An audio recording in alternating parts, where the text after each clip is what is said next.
നമസ്കാരം. ഞാൻ NGR നമ്പൂതിരി. നിങ്ങൾക്കെല്ലാവർക്കും എൻ്റെ ചാനലിലേക്ക് ഹാർദമായ സ്വാഗതം.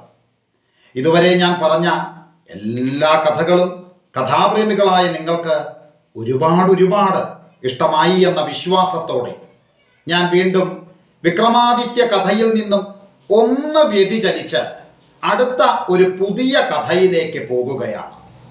ഇന്നു ഞാൻ ഇവിടെ പറയാൻ പോകുന്ന കഥ പുല്ലങ്കോട്ട് നമ്പൂരി എന്ന കഥയാണ്. വളരെ ധൂർത്തനും അലസനുമായ ഒരു മകനു വേണ്ടി വളരെ സാധുവും നിഷ്കളങ്കനുമായ ഒരച്ഛൻ ആ മകന്റെ നന്മയ്ക്കു വേണ്ടി സ്വന്തം ജീവിതം തന്നെ ഒഴിഞ്ഞു വച്ചു.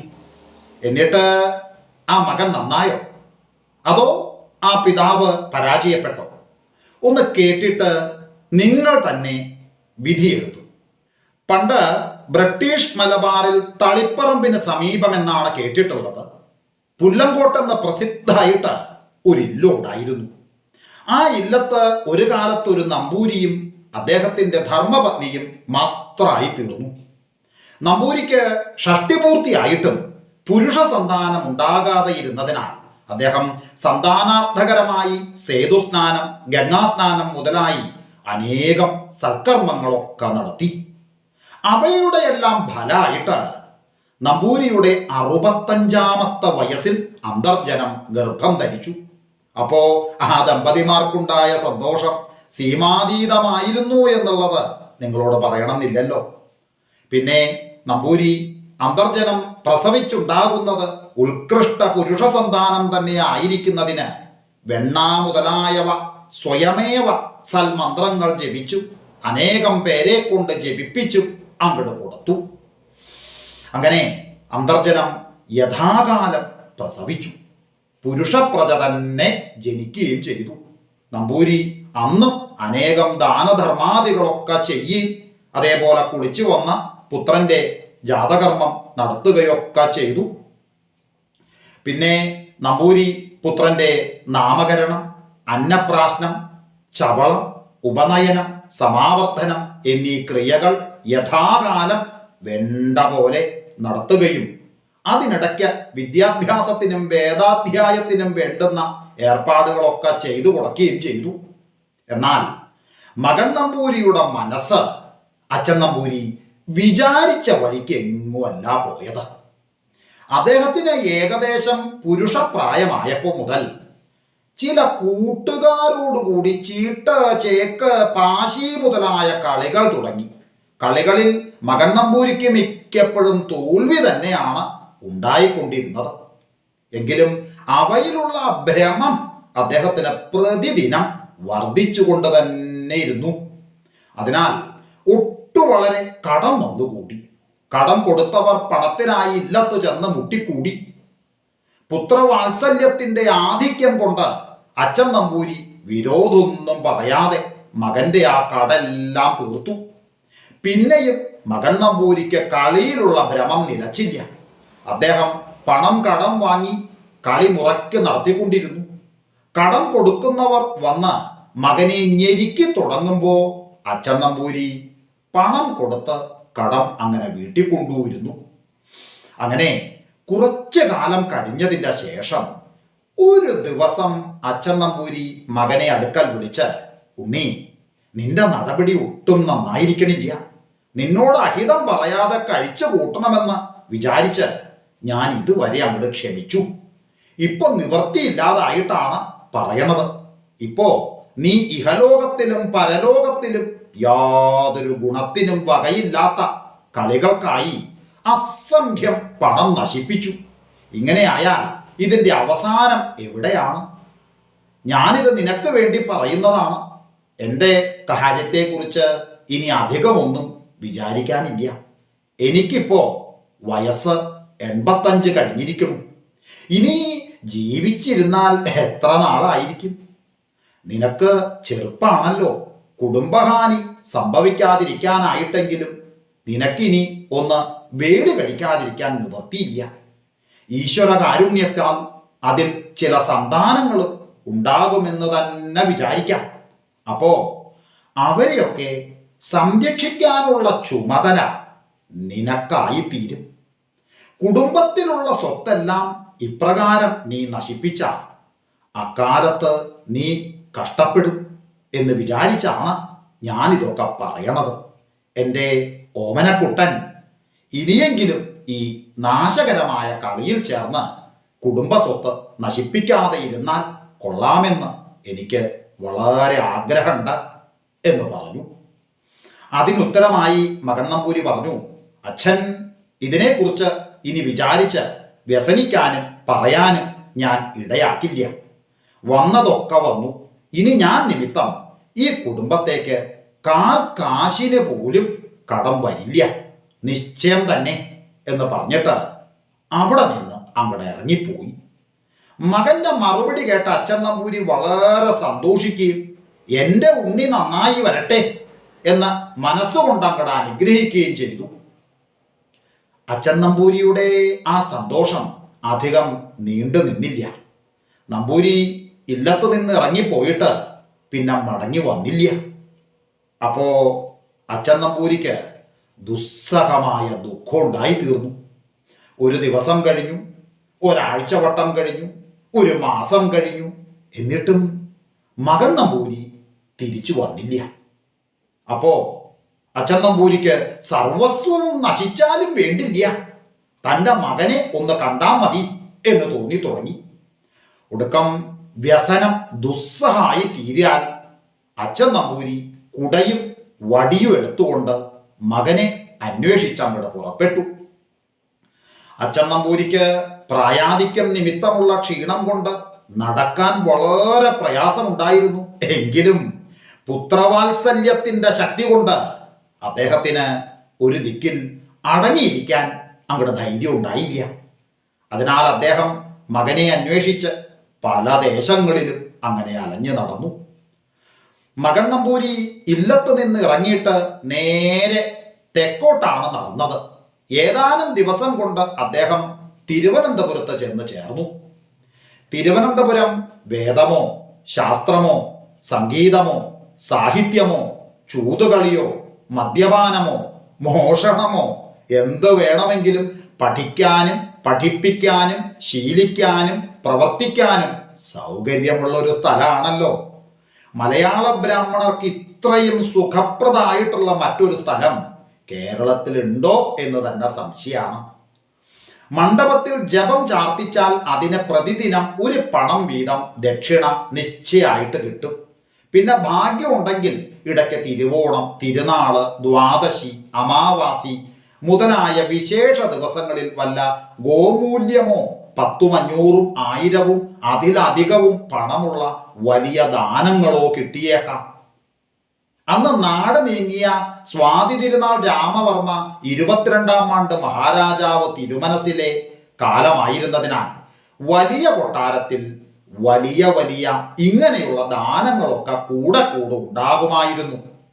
രണ്ടു നേരവും അഗ്രശാലയിൽ ഭക്ഷണവും കിട്ടൂലോ. ഇതെല്ലാം വിചാരിച്ചിട്ടായിരിക്കണം നമ്മുടെ പുല്ലങ്കോട്ട് മകൻ നമ്പൂരി തിരുവനന്തപുരത്ത് ചെന്ന് ചേർന്നത്. അദ്ദേഹം തിരുവനന്തപുരത്ത് ചെന്നിട്ടും അദ്ദേഹത്തിൻ്റെ പിതാവിന് യാതൊരു വ്യത്യാസവും വരുത്തിയില്ല. ചീട്ടുകളിയോ പാശികളിയോ എന്തെങ്കിലും ഒരു കളി അവിടെയും പതിവായി നടത്തിക്കൊണ്ടിരുന്നു. ചിലപ്പോൾ കൈവശം പണമില്ലാതെയും കടം കിട്ടാതെയും വന്നിട്ട് അദ്ദേഹം വളരെ വിഷമിക്കാറുണ്ടായിരുന്നു. അദ്ദേഹം ഒരു സരസനും സുമുഖനും സമർത്ഥനുമായിരുന്നതിനാൽ സാമാന്യക്കാരൊക്കെ അദ്ദേഹം ചോദിച്ചാൽ കടം കൊടുക്കുകയായിരുന്നു. അദ്ദേഹത്തിൻ്റെ കൈവശം പണം വരുന്ന സമയം ചെന്ന് മുട്ടിക്കൂടിയാൽ കൊടുക്കാനുള്ളത് കുറേശ്ശെ അദ്ദേഹം കൊടുക്കാറുമുണ്ട്. പക്ഷേ അദ്ദേഹത്തിൻ്റെ കൈവശം പണം ഉണ്ടായിരിക്കുന്ന സമയം വളരെ ചുരുക്കമായിരിക്കും. പുല്ലങ്കോട്ട് മകൻ നമ്പൂരി തിരുവനന്തപുരത്ത് ചെന്ന ഏതാനും ദിവസം കഴിഞ്ഞപ്പോഴേക്കും അവിടെയുള്ള പുഷ്പാഞ്ജലി സ്വാമിയാരുടെ വലിയ സേവകനായി തീർന്നു. അപ്പോൾ മിക്ക ദിവസവും ഊണ് സ്വാമിയാർ മഠത്തിൽ തന്നെയായി. മകൻ നമ്പൂരി പിന്നെ അധികം അഗ്രശാലയിൽ പോകാറില്ല. മകൻ നമ്പൂരിയുടെ താമസം മിക്കവാറും സ്വാമിയാരുടെ മഠത്തിലായെങ്കിലും അദ്ദേഹം പതിവുള്ള കളി വേണ്ടാന്ന് വച്ചില്ല. അത് മുടങ്ങാതെ നടത്തിക്കൊണ്ട് തന്നെ ഇരുന്നു. അങ്ങനെ ഇരുന്നപ്പോ നമ്മുടെ സ്വാമിയാരുടെ പെട്ടിയിലിരുന്ന കുറെ പണം അങ്ങോട്ട് കാണാതായി. ഇത് ഈ മകൻ നമ്പൂരി എടുത്തുകൊണ്ടുപോയി പാശി കളിച്ച് കളഞ്ഞതാണെന്ന് സ്വാമിയാരും മഠത്തിലുണ്ടായിരുന്ന മറ്റെല്ലാവരും ഊഹിക്കാതെ ഇരുന്നില്ല. എങ്കിലും പ്രത്യക്ഷമായി കാണാതെ ഒരു ബ്രാഹ്മണൻ ഒരു കളവ് ചെയ്തുവെന്ന് പറയുന്നത് യുക്തല്ലല്ലോ എന്ന് വിചാരിച്ച് അതിനെക്കുറിച്ച് ആരൊന്നും പറഞ്ഞില്ല. സ്വാമിയാർ മഠത്തിലുള്ളവർ ഇതിനെക്കുറിച്ചൊന്നും പറഞ്ഞില്ലെങ്കിലും ഈ സംഗതി മഹാരാജാവ് തിരുമനസ്സുകൊണ്ട് അറിയുകയും ഈ നമ്പൂരി മേലാൽ സ്വാമിയാരുടെ മഠത്തിൽ കയറുന്നതിന് അനുവദിക്കാതെ ഇരിക്കുന്നതിനും വേണ്ടി അദ്ദേഹത്തിന് അഗ്രശാലയിൽ ചോറ് കൊടുക്കാതെ ഇരിക്കുന്നതിനും കൽപ്പിച്ച് ചട്ടം കെട്ടി. അതു നിമിത്തം നമ്പൂരിക്ക് തിരുവനന്തപുരത്ത് താമസിച്ചാൽ ഭക്ഷണം കിട്ടാൻ മാർഗമില്ലാതായി തീർന്നു. അതിനാൽ അദ്ദേഹം പിന്നെ അവിടെ താമസിക്കാതെ ശുചീന്ദ്രത്തേക്ക് പോയി. അവിടെ നമ്പൂരിക്ക് നല്ല തരം കിട്ടി. അദ്ദേഹം അവിടെ എത്തിയപ്പോൾ അവിടെ കീഴ്ശാന്തിക്ക് ഒരാൾ പോരാതെ ആയിരിക്കണം. അതിനാൽ കീഴ്ശാന്തിക്കാരനായി താമസിക്കാമോ എന്ന് അദ്ദേഹത്തോട് അവിടെയുള്ളവർ ചോദിക്കുകയും അദ്ദേഹം അതിന് സമ്മതിക്കുകയും അദ്ദേഹത്തെ അവിടെ ഒരു കീഴ്ശാന്തിക്കാരനായി നിയമിക്കുകയും ചെയ്തു. അതിനാൽ അദ്ദേഹത്തിന് അവിടെ ശാന്തിക്കാരുടെ കൂട്ടത്തിൽ സുഖായി ഭക്ഷണം കഴിക്കുന്നതിനും കുറേശ്ശെ പണം കിട്ടുന്നതിനും തരായി. എന്ന് മാത്രമല്ല, അക്കാലത്ത് അവിടെ ഉണ്ടായിരുന്ന ശാന്തിക്കാർ മിക്കവാറും ചീട്ടുകളിക്കാരായിരുന്നതിനാൽ അതിനും അദ്ദേഹത്തിന് അവിടെ ഒട്ടും ബുദ്ധിമുട്ടുണ്ടായില്ല. ക്ഷേത്രത്തിലെ ജോലി കഴിഞ്ഞാൽ പിന്നെ മിക്ക സമയത്തും കളി തന്നെയായിരുന്നു. കളിക്കാൻ കൂട്ടുകാർ ശാന്തിക്കാരും കളിസ്ഥലം ശാന്തിക്കാരുടെ മഠവുമായിരുന്നതിനാൽ വളരെ സൗകര്യമുണ്ടായി. കളിക്കാരെയും കളിസ്ഥലവും അന്വേഷിച്ച് ദൂരെയെങ്ങും പോകണ്ടല്ലോ. ഇങ്ങനെ ഇരുന്ന കാലത്ത് ഒരു ദിവസം രാത്രിയിൽ ക്ഷേത്രത്തിലെ ജോലികളും അത്താഴവും ഒക്കെ കഴിഞ്ഞ് കളിക്കാരെല്ലാവരും ശാന്തിക്കാരുടെ മഠത്തിൽ കൂടി മുറയ്ക്ക് ചീട്ട് കളിച്ചു തുടങ്ങി. കുറച്ച് കഴിഞ്ഞപ്പോൾ അതികഠിനമായ കാറ്റും മഴയും ആരംഭിച്ചു. കാറ്റിന്റെ ശക്തി കൊണ്ട് വിളക്ക് കെട്ടുപോകുമെന്ന് തോന്നിയപ്പോ വാതിലടച്ച് മുറിക്കകത്തിരുന്നാണ് കളിച്ചത്. അക്കാലത്ത് നിലവിളക്ക്, മാടമ്പി വിളക്ക് മുതലായവയല്ലാതെ ചിമ്മിനിയുള്ള വിളക്കുകൾ അധികം ഉണ്ടായിരുന്നില്ല. പുല്ലങ്കോട്ട് മകൻ നമ്പൂരിക്ക് വെറ്റില മുറുക്ക് കലശലായിട്ടുണ്ടായിരുന്നതിനാൽ അദ്ദേഹം മുറുക്കിക്കൊണ്ടാണ് കളിച്ചിരുന്നത്. കുറച്ച് കഴിഞ്ഞപ്പോൾ അദ്ദേഹത്തിന് തുപ്പാൻ വൈകി. വാതിൽ തുറന്നാൽ വിളക്ക് കെട്ടുപോയെങ്കിലോ എന്ന് വിചാരിച്ച് അദ്ദേഹം വളരെ നേരം തുപ്പാതെ അങ്ങോട്ട് കഴിച്ചുകൂട്ടി. അങ്ങനെ കുറെ കഴിഞ്ഞപ്പോൾ തുപ്പൽ വായ്ക്കകത്ത് നിറഞ്ഞു. തുപ്പാതിരിക്കാൻ നിവൃത്തിയില്ലാണ്ടായി.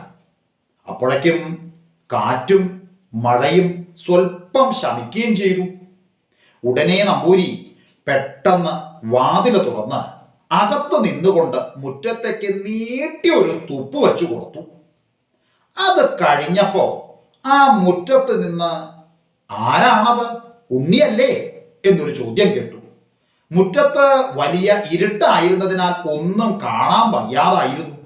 എങ്കിലും ശബ്ദം കേട്ടപ്പോ സംശയം തോന്നിയത് കൊണ്ട് മകൻ നമ്പൂരി പെട്ടെന്ന് വിളക്കെടുത്ത് കൊണ്ടുചെന്ന് നോക്കിയപ്പോ അദ്ദേഹം സംശയിച്ചതുപോലെ തന്നെ മുറ്റത്ത് നിന്നിരുന്നത് അച്ഛൻ നമ്പൂരി തന്നെ ആയിരുന്നു. അങ്ങനെ ആ മകന്റെ മുറുക്കാൻ തുപ്പലിൽ ആ അച്ഛന്റെ ദേഹം മുഴുവനും അങ്ങട് കുളിച്ചു നിൽക്കുകയായിരുന്നു. സ്നേഹനിധിയായ ആ മകനെ ഈ മൃതിപ്രായത്തിലും വടി കുത്തിപ്പിടിച്ച് അന്വേഷിച്ച് വന്നതിന് അറിയാതെയാണെങ്കിൽ പോലും മകൻ കൊടുത്ത പ്രതിഫലമാണോ മുഖത്തേക്കുള്ള ആ മുറുക്കാന്റെ തുപ്പൽ?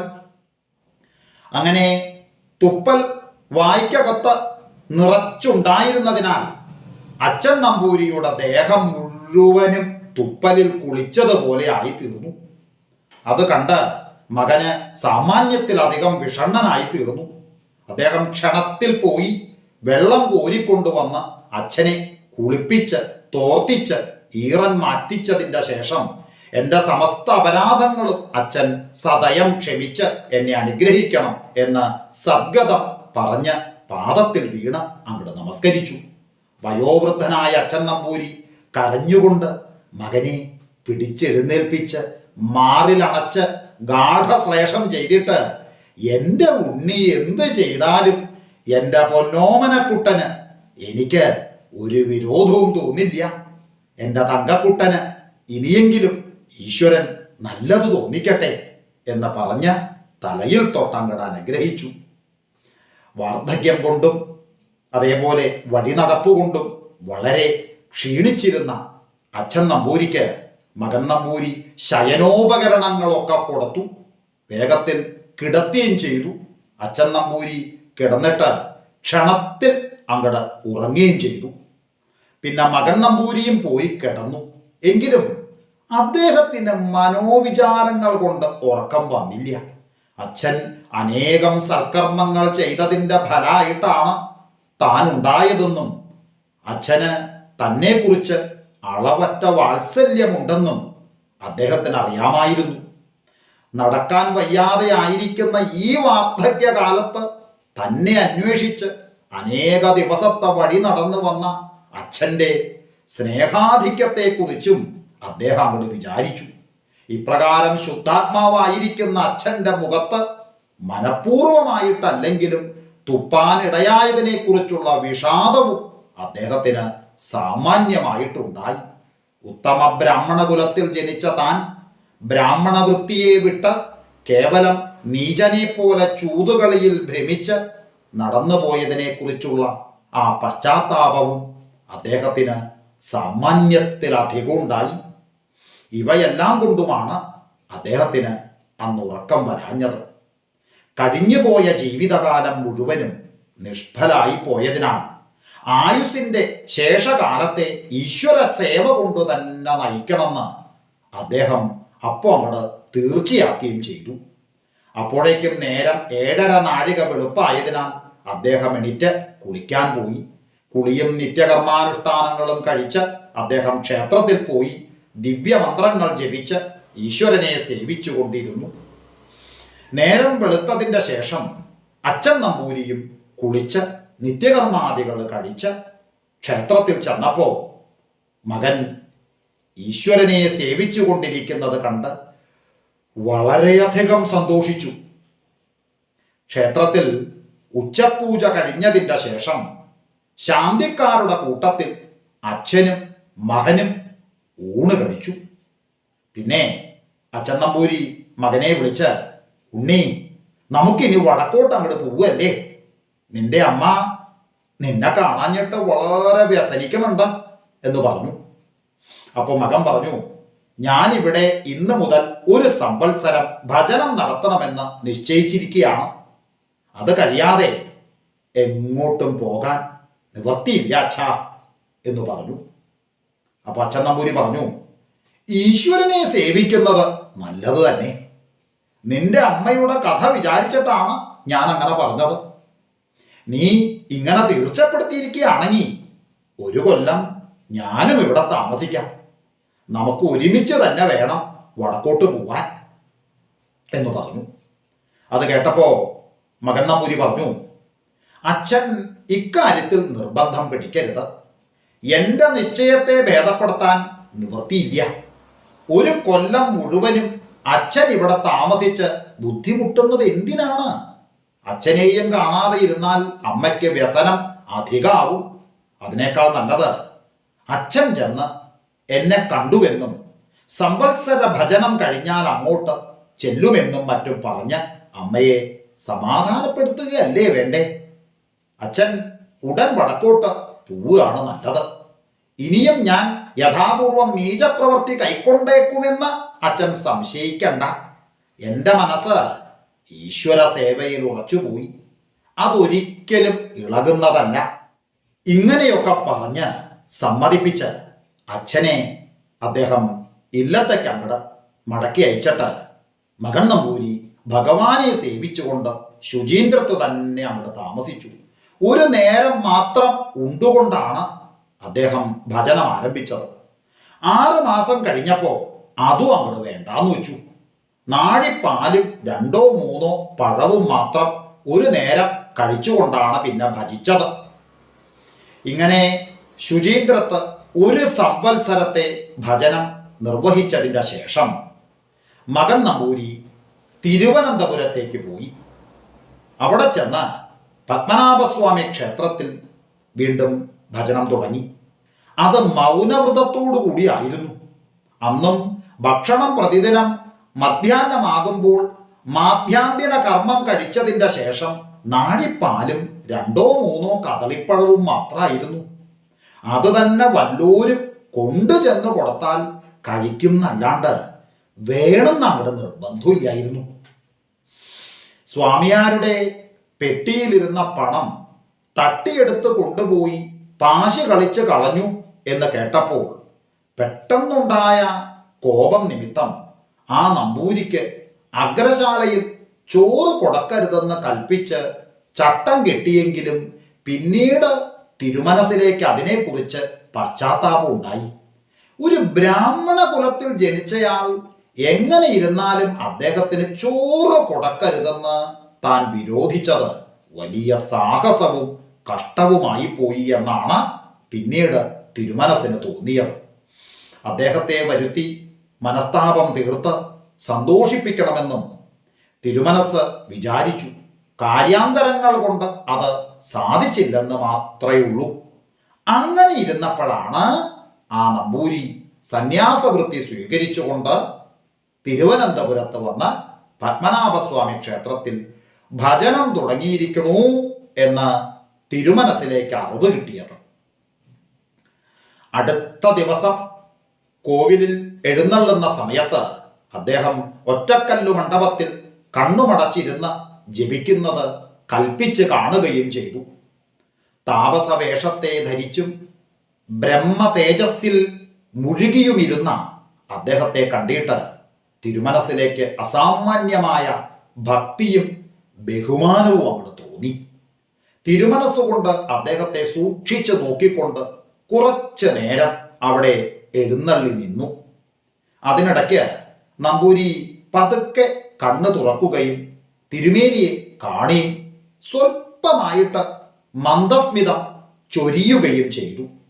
ഉടനെ തിരുമനസ്സുകൊണ്ട് മന്ദഹാസത്തോടു കൂടി അവിടേക്ക് വല്ലതും ആവശ്യമുണ്ടെങ്കിൽ പറയണം, എന്നാൽ കഴിയുന്നതൊക്കെ ഞാൻ ചെയ്യാൻ സന്നദ്ധനാണ് എന്ന് കൽപ്പിച്ചു. അപ്പോൾ നമ്പൂരി പറഞ്ഞു, എനിക്ക് ആവശ്യമായിട്ടുള്ളത് ഈശ്വരനെ കാണുകയാണ്, വേറെ യാതൊന്നും എനിക്ക് ആവശ്യമില്ല എന്ന് നിലത്തെഴുതി കാണിച്ചു.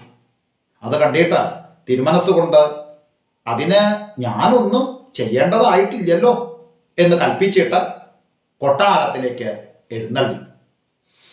നമ്പൂരിക്ക് പതിവായി നാഴിപ്പാലും 3 കദളിപ്പഴവും മാത്രമേ ആഹാരമുള്ളൂ എന്നറിഞ്ഞതുകൊണ്ട് പതിവായി മധ്യാഹ്നമാകുമ്പോൾ അത്രയും പാലും പഴവും ഒറ്റക്കല്ല് മണ്ഡപത്തിൽ കൊണ്ട് ചെന്ന് വച്ച് കൊടുക്കുന്നതിന് കൽപ്പിച്ച് ചട്ടം കെട്ടുകയും ഒരു ബ്രാഹ്മണൻ പതിവായി അത് കൊണ്ടുചെന്ന് കൊടുക്കുകയും നമ്പൂരി അതെടുത്ത് കഴിക്കുകയും ചെയ്തുകൊണ്ടിരുന്നു. നമ്പൂരി ഇപ്രകാരം പത്മനാഭസ്വാമിയെ സേവിച്ചുകൊണ്ടിരുന്ന കാലത്ത് ക്ഷേത്രത്തിൽ സ്വാമി ദർശനത്തിനായി ചെല്ലുന്നവർ യഥാശക്തി 1 2 4 അതിലധികം പണം വീതം നമ്പൂരിയുടെ മുമ്പിൽ വച്ച് വന്ദിച്ച് തൊഴുതിരുന്നു. നമ്പൂരി ആ പണമെല്ലാം എടുത്ത് ശേഖരിച്ചു വച്ച് സ്വാമിയാർ പതിവായി പത്മനാഭസ്വാമിക്ക് പുഷ്പാഞ്ജലി കഴിക്കാനായി ക്ഷേത്രത്തിൽ ചെല്ലുമ്പോൾ അതെടുത്ത് കൊണ്ടുപോയിക്കോളാൻ കൈകൊണ്ട് ആംഗ്യം കാണിക്കുകയും സ്വാമിയാര് എടുത്തുകൊണ്ട് പോകുകയും പതിവായി. അങ്ങനെ സ്വാമിയാർക്ക് മുമ്പ് കാണാതെ പോയ ആ സംഖ്യ കഴിഞ്ഞ് അതിൻ്റെ 10 ഇരട്ടി അധികമായിട്ടും നമ്പൂരി ആ പതിവിനെ ഭേദപ്പെടുത്തിയില്ല. നമ്പൂരിക്ക് പതിവായി വളരെ പണം കിട്ടുകയും കിട്ടുന്നതെല്ലാം സ്വാമിയാർക്ക് അങ്ങോട്ട് കൊടുക്കുകയും ചെയ്തുകൊണ്ടിരുന്നു. അങ്ങനെ ഒരു സംവത്സരം കൂടി കഴിഞ്ഞപ്പോൾ നമ്പൂരി ഭജനവും മൗനവ്രതവും മതിയാക്കിയിട്ട് സ്വാമിയാര് മഠത്തിലേക്ക് അങ്ങോട്ട് ചെന്നു. സ്വാമിയാരെ കണ്ട് നമസ്കരിച്ചിട്ട് സന്യാസം കൊടുക്കണമെന്ന് അപേക്ഷിച്ചു. അപ്പോ സ്വാമിയാര് പറഞ്ഞു, അങ്ങേക്ക് സന്യാസം തരുവാൻ തക്കവണ്ണ യോഗ്യതയൊന്നും എനിക്കില്ല. തപശക്തി കൊണ്ടും ഈശ്വര ഭക്തി കൊണ്ടും അങ്ങ് എന്നെ അതിശയിപ്പിച്ചിരിക്കുന്നു. അതിനാൽ ഇക്കാര്യം എന്നേക്കാൾ യോഗ്യതയുള്ളവരുടെ അടുക്കൽ അപേക്ഷിക്കേണ്ടതാണ് എന്ന് പറഞ്ഞു. ഉടനെ നമ്പൂരി പറഞ്ഞു, അവിടുന്ന് ഇങ്ങനെ അരുളി ചെയ്യുന്നത് സങ്കടാണ്. അവിടത്തെ ഞാൻ എൻ്റെ ശ്രീ ഗുരുക്കളായി മനസ്സുകൊണ്ട് അങ്ങോട്ട് സ്വീകരിച്ചു കഴിഞ്ഞിരിക്കുന്നു. ഇനി ഞാൻ ഇക്കാര്യത്തിനായി മറ്റൊരാളുടെ അടുക്കൽ അപേക്ഷിക്കണമെന്ന് വിചാരിക്കണില്ല എന്ന് പറഞ്ഞു. നിർബന്ധപൂർവം മുട്ടിക്കൂടുകയാണ്. ഒടുക്കം സ്വാമിയാർ അത് സമ്മതിച്ചു. നമ്പൂരിക്ക് യഥാവിധി സന്യാസം അങ്ങോട്ട് കൊടുത്തു. അപ്പ മുതൽ അദ്ദേഹത്തിന് പുല്ലങ്കോട്ട് മകൻ നമ്പൂരി എന്നുണ്ടായിരുന്ന ആ പേര് പോയി പുല്ലങ്കോട്ട് സ്വാമിയാർ എന്ന നാമം സിദ്ധിച്ചു. അനന്തരം പുല്ലങ്കോട്ട് സ്വാമിയാർ തൻ്റെ ശ്രീ ഗുരുക്കളായി പുഷ്പാഞ്ജലി സ്വാമിയാരെ വന്ദിച്ച് അനുവാദം വാങ്ങിക്കൊണ്ട് അവിടെ നിന്ന് അങ്ങോട്ട് പോയി. പൂർവാശ്രമമായ പുല്ലങ്കോട്ട് ഇല്ലത്തെത്തി മാതാപിതാക്കന്മാരെ കണ്ട് താൻ സന്യസിച്ചിരിക്കണുവെന്നും ഗംഗാസ്നാനത്തിന് പോവുകയാണെന്നുമുള്ള വിവരം അങ്ങോട്ട് അറിയിച്ചു. അപ്പോ അച്ഛൻ നമ്പൂരി പറഞ്ഞു, ഇനി ഞങ്ങൾ ഇവിടെ താമസിക്കുന്നത് എന്തിനാണ്? കുടുംബം നാമാവിശേഷമാകുക എന്നുള്ളത് ഇപ്പൊ തന്നെ കഴിഞ്ഞിരിക്കുന്നു. ഞങ്ങൾ ഇവിടെ കിടന്ന് മരിച്ച ശേഷക്രിയ ചെയ്യാനും കൂടി ആരുമില്ലല്ലോ. അതിനാൽ ഞങ്ങളും ഗംഗാസ്നാനത്തിന് തന്നെ പോരുകയാണ് എന്ന് പറയുകയും സ്വാമിയാർ അത് പൂർണ്ണമായി സമ്മതിക്കുകയും ചെയ്തു. അങ്ങനെ അവർ 3 പേരും കൂടി സ്വദേശത്ത് നിന്ന് പുറപ്പെട്ടു. യഥാക്രമം കാശിയിലെത്തി മുറയ്ക്ക് ഗംഗാസ്നാനവും വിശ്വനാഥ ദർശനവും നടത്തിക്കൊണ്ട് സസുഖം അവിടെ അങ്ങോട്ട് താമസിച്ചു. അങ്ങനെ കുറച്ചു കാലം കഴിഞ്ഞപ്പോൾ അച്ഛൻ നമ്പൂരിയും തദനന്തരം അദ്ദേഹത്തിൻ്റെ ധർമ്മപത്നിയും കാലധർമ്മത്തെ പ്രാപിക്കുകയും അവരുടെ മൃതശരീരം സ്വാമിയാര് ചില ബ്രാഹ്മണരെ കൊണ്ടെടുപ്പിച്ച് ഗംഗയിലേക്ക് ഇടുവിപ്പിക്കുകയും ചെയ്തു. പിന്നീട് യഥാകാലം സ്വാമിയാരും സ്വർഗാരോഹണം ചെയ്തു. പുല്ലങ്കോട്ട് അച്ഛൻ നമ്പൂരി തൻ്റെ സഹധർമ്മചാരിണി ഗർഭം ധരിച്ച കാലത്ത് വെണ്ണ മുതലായവ ജപിച്ചും പലരെ കൊണ്ട് ജപിപ്പിച്ചും കൊടുത്തത് കൊണ്ടാണല്ലോ ഒടുക്കം അദ്ദേഹത്തിൻ്റെ പുത്രൻ സദൃത്യനും സന്യാസിയുമായി തീർന്നത്.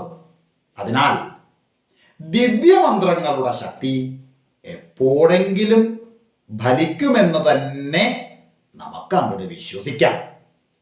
ഇത്രയും പറഞ്ഞുകൊണ്ട് ഞാൻ ഇവിടെ എൻ്റെ കഥാപ്രേമികളുടെ മുന്നിൽ പൂർണ്ണമാക്കുന്നു.